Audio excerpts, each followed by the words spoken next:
Tita Marley. Shalala at Miss Laila. Ate, kumusta na? Mabuti po. Gising ka pa. Opo. Lagi nakatutok. Oo nga. Lagi nakatutok. Siguro yung tindahan mo bukas pa. Ngayon po sarado na kasi wala akong makakasama mo. Bakit nasa si Tito June? Tulog na po. Si Rich. Tulog na rin po. Wala pang pasok si Rich. Nagrisa na siya. Bakit? Kasi medyo sinuwerte sa Asian Hospital. Ay, wow. Dito mo, Sa diba? Master. Answered Talaga? prayer. Very good. Magkikita kami sa Asian Hospital. Yun ang hospital ng nanay ko. Talaga. Diba? Dahil mabait si Rich. Kaya yun binigay. Oh, so, your song is God Gave Me You. Parang kanino ito? Ay, dun sa napakaganda kong pamangkin, si Alexia Samonte.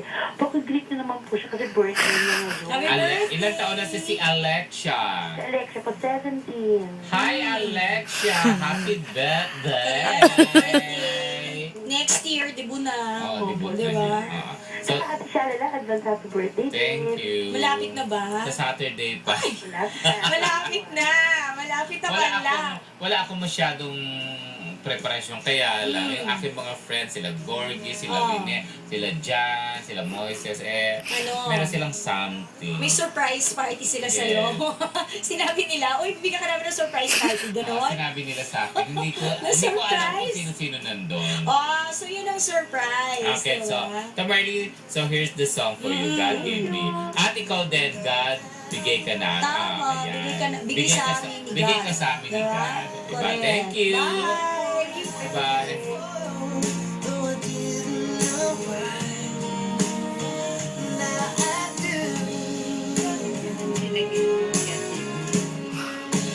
God gave me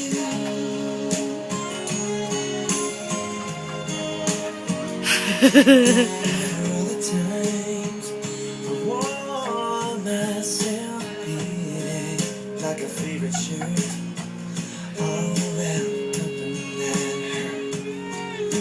For every glass I saw half empty, never overflows like a river in my soul.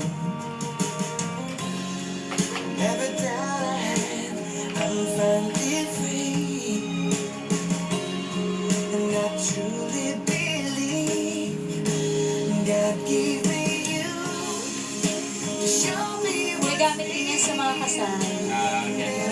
Baby, habang minsan sa mga music video ng mga kasal yan. Diba? And then, di ba, pag karaniwan na nag-request yun, yung mga mother, di ba? Yung mga blessing nila sa buhay. Para, diba? Mga blessing nila hindi pasaway. Congratulations Diba? lang din doon sa pamangking ko. Kapapanganak niya lang last week. So, may bago na naman akong apo. Ay, di maganda. Addition to the Hindi ko family. kasi nakikita kasi alam nila nangungurot ako ng bagets eh. So wag muna. Oo. Pero mataba daw. Gusto ko nga makita eh. So yan, syempre, ang binyagan sagot ni Lola. Okay lang yan. Oo. Okay lang yan. Uy, alam mo, di ba sabi mo kanina, wrestler yung daddy ni Madonna doon sa video.